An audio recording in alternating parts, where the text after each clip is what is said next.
네, 보육 목표가 설정이 되고 나면 그 목표에 달성하기 위해서 보육 과정 내용을 선정해야 하잖아요.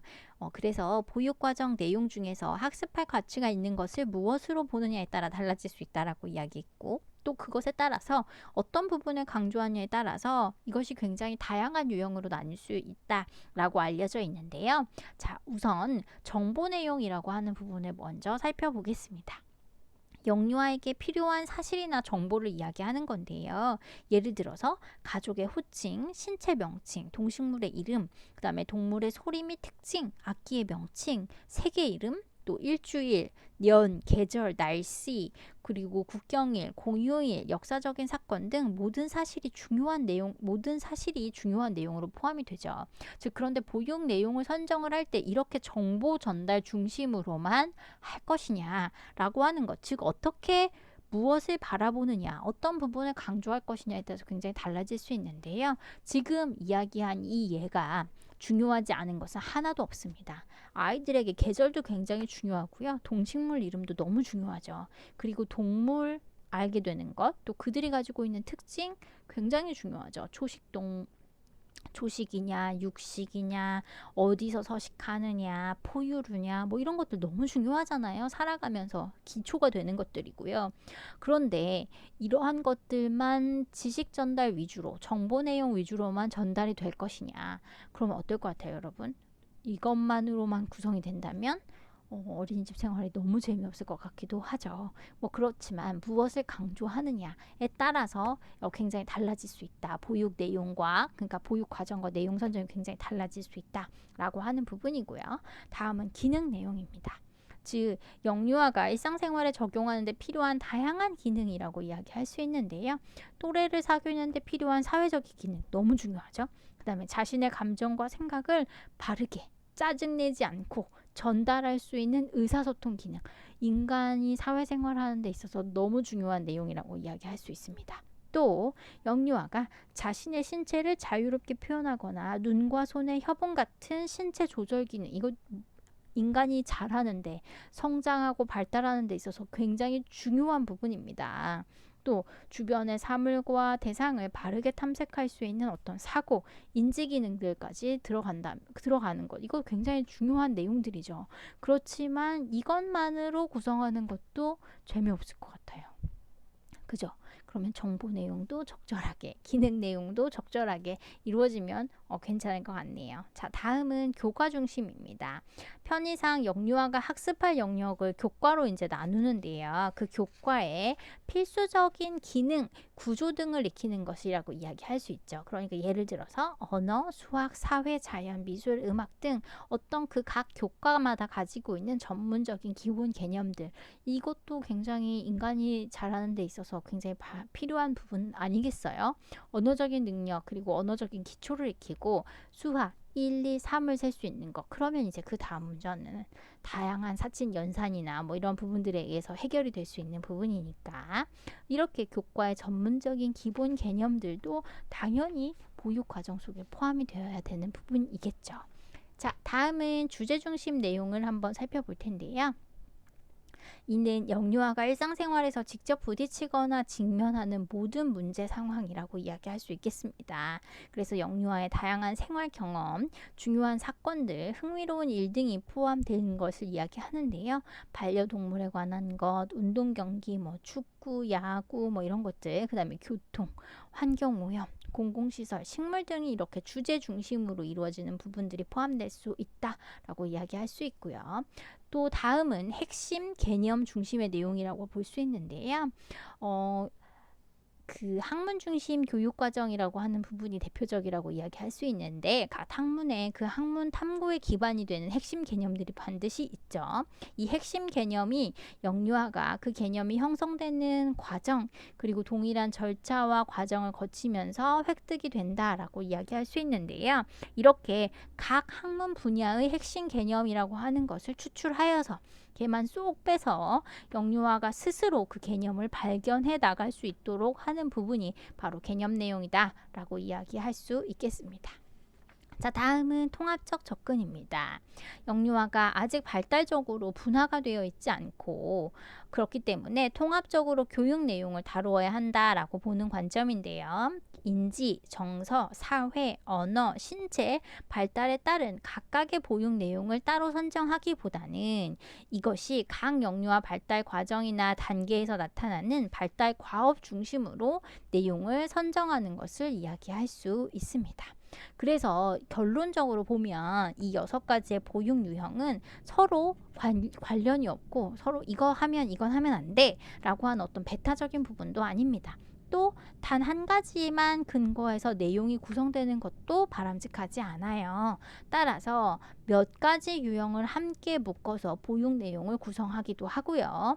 자, 어떠한 부분을 선택하느냐에 따라서 이것도 차이가 있을 수 있다라는 거죠. 그런데 위에서 살펴보았듯이 모든 내용이 보육 내용으로 다 선정될 수는 없어요. 그래서 보육 내용을 선정하기 위해서는 몇 가지 여러분이 기억해 두셔야 될 기준점이라는 것이 있어요. 그래서 지금 그 기준점에 대해서, 그 기준에 대해서 한번 살펴보고자 합니다. 자, 일단 보육 내용을 선정할 때 어떻게 선정을 해야 하느냐. 첫 번째, 우리가 설정한 목표를 이룰 수 있는 것인가, 그 내용인가를 여부를 확인해 봐야 된다라는 거죠. 그래서 보육 내용을 선정할 때 가장 먼저 고려해야 될 것, 그것이 미리 선정된 목적과 연관이 있느냐, 그래서 그 목적과 목표를 이룰 수 있는 내용이냐. 이게 굉장히 좋은 내용이라고 해도 처음에 우리가 선정한 목적과 목표에 관련이 없다? 그러면 이거는 굉장히 문제가 될 수 있다라는 거예요. 그래서 우리가 보육 내용을 선정을 할 때는 제일 먼저 우리가 이루고자 했던 바, 적절하다라고 생각했던 것, 그 목적과 목표, 그것을 이룰 수 있는 내용인가를 반드시 살펴봐야 된다라는 거죠. 그래서 또 한편으로는 훌륭한 목적과 목표가 설정이 되었다고 하더라도 그것이 내용상으로 나타나지 않아도 문제라는 겁니다. 그러면 그 목적과 목표는 아무런 의미가 없기 때문이라는 거죠. 즉, 이들 서로 내용과 목적과 목표가 관련성을 지니고 있는가, 그리고 우리가 이 목표를 달성하면 목적에 닿을 수 있다라고 했던 그 목표를 이룰 수 있는 내용인가를 반드시 확인할 필요가 있다까지 이야기할 수 있고요. 두 번째, 영유아의 흥미와 경험을 반영하는가. 이거 굉장히 중요하죠. 너무 좋은 내용이에요. 그래서 반드시 목표를 이룰 수 있어요. 근데 너무 재미가 없고 어려워. 그러면 아이들이 관심을 보이지 않겠죠? 그런 부분들도 반드시 문제가 생길 수 있다라는 겁니다. 그래서 영유아의 흥미와 경험을 바탕으로 한 보육과정 내용은 가만히 앉아서 아이들이 무언가를 지식을 이렇게 쑥쑥 넣어주는 걸 받아먹는 그런 과정이지 않고 능동적으로 아이들이 경험하면서 익힐 수 있도록 하는 부분이 굉장히 중요하다는 거예요. 그래서 영유아가 자신에게 의미 있고 흥미 있는 활동에 더 잘 몰입할 수 있도록, 그리고 자신의 잠재적인 능력을 발휘할 수 있도록 하면 이것이 영유아의 흥미와 경험을 반영을 하면서 결국 우리가 이루고자 했던 목표점에 도달할 수 있게 되는 거죠. 그래서 보육 내용을 선정할 때 중요한 것, 과연 이것이 영유아의 흥미와 경험이라고 하는 부분이 들어가 있는가라고 하는 부분이 들어가 있을 수 있다라고 하는 부분이고요. 세 번째, 영유아 발달에 적합한가 여부도 분명히 살펴봐야 되는데요. 보육 내용이 영유아가 할 수 있는 내용인가, 이것과 관련된 것으로 영유아가 신체, 언어, 인지, 사회, 정서 발달에 비추어서 적절한 수준, 적절한 양 에 반드시 선정될 필요가 있다라는 거예요. 그러니까 아동의 발달과 이것이 맞아 떨어져야 된다라고 하는 부분을 이야기할 수 있는 거죠. 양이 너무 많아도, 교육의 양이 너무 많아도, 그리고 너무 어려워도 이것은 굉장히 어려울 수 있는 부분이라는 거예요. 그래서 발달이라고 하는 부분을 고려하여서 이것이 과연 적합한가, 영유아가 할 수 있는 내용인가 반드시 고려되어야 된다라고 하는 부분이고요. 그 다음 사회적 가치를 반영하는가 여부를 또 반드시 살펴봐야 되죠. 결국 우리가 보육이라고 하는 것이 사회적으로 옳다라고 하는 부분으로 이끌어가는 거잖아요. 그래서 보육 내용을 선정할 때는 영유아가 사회에서 중요한 구성원이 될 수 있고 그렇기 위해서 그들을 돕는 도덕적인 가치, 이상, 사회적인 이슈 등이 반영하도록 고려가 되어야 되고 선정이 되어야 한다라고 하는 내용이 포함되어 있습니다. 따라서 보육 내용이라는 것을 선정을 할 때 우리가 지금 살펴본 네 가지의 기준을 고려하여서 전 과정에서 기본적으로 내용 그 자체의 가치 그리고 교육적인 가치 이 두 가지 개념을 명확히 구분하여서 인지하는 것이 필요하고요. 이 두 개념의 차이를 비교하기 위해서 존 듀이는 초등학교 1학년 학생들에게 삼각함수를 가르치지 않는 것은 삼각함수 자체에 대한 부정적인 생각 때문이 아니다 라고 이야기했대요. 그 내용 그 자체만으로 교육적이라거나 성장에 도움이 된다고 말할 수 없다라고 했다는 거죠. 즉 이것이 성인을 위한 것인지 아동을 위한 것인지 반드시 이걸 살펴볼 필요가 있다라는 거예요.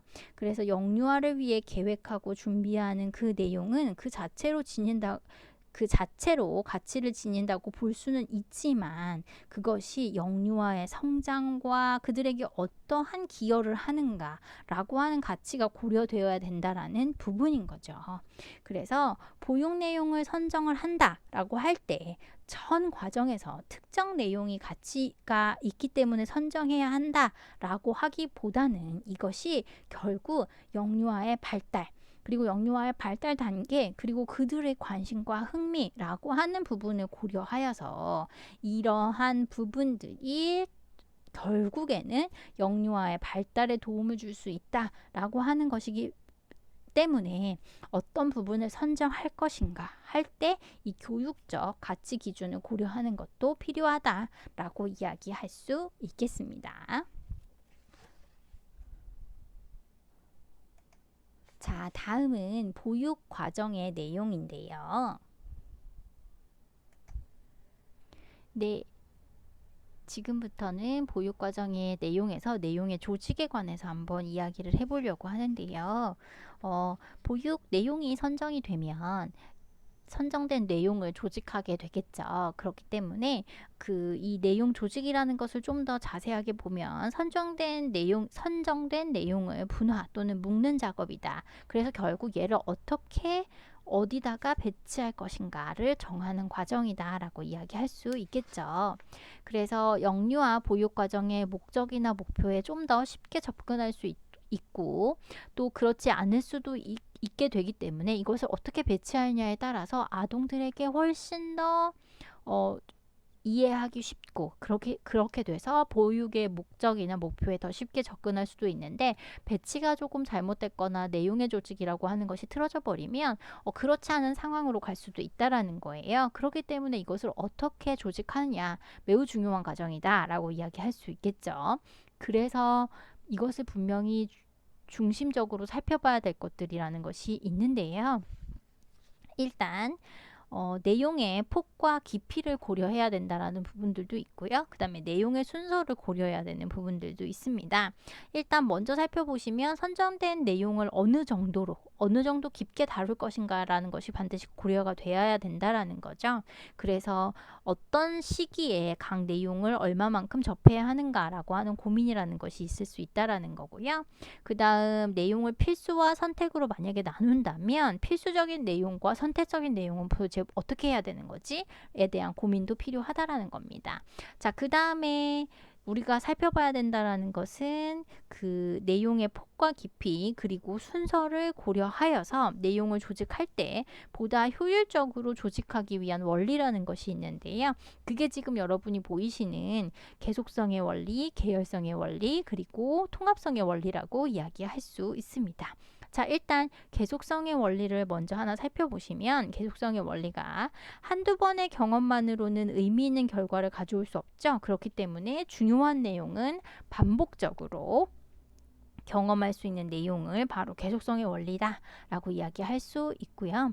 또 계열성의 원리는 계속성의 원리에 의해서 내용이 반복되기는 하지만 단순히 동일한 수준이 반복되는 게 아니고 점차 점진적으로 복합적 그리고 심화될 수 있도록 조직하는 것을 이야기하고 있습니다. 자, 다음에 통합성의 원리라는 것을 한번 살펴보았을 때 영유아의 전인적 발달을 위해서 영유아가 경험하게 될 여러 내용을 상호 유기적으로 조직하는 원리라고 이야기할 수 있겠죠. 이 통합성의 원리라고 하는 부분은 그 영유아의 일상생활 경험과 서로 연계되어서 이것이 조직이 되어야 된다라는 부분이고, 그래서 영유아가 배운 내용을 일상의 다양한 상황에서 적용해 볼 수 있도록 되어야 한다라고 하는 부분이라고 이해할 수 있겠습니다. 그래서 여러분이 이제 살펴보실 것은 계속성, 계열성, 통합성 이 세 가지의 원리에 따라서 내용을 조직을 해야 하고, 그 전에는 내용의 폭과 깊이를 고려하는 것, 그리고 내용의 순서를 어떻게 할 것인가, 어떤 내용을 먼저 하고 그 이후에는 어떻게 해야 되나, 또는 그 내용 후의 활동은 무엇을 전개할 것인가 라고 하는 다양한 부분들에 대한 고민이 필요하다라고 이야기할 수 있겠습니다. 네, 수고하셨습니다.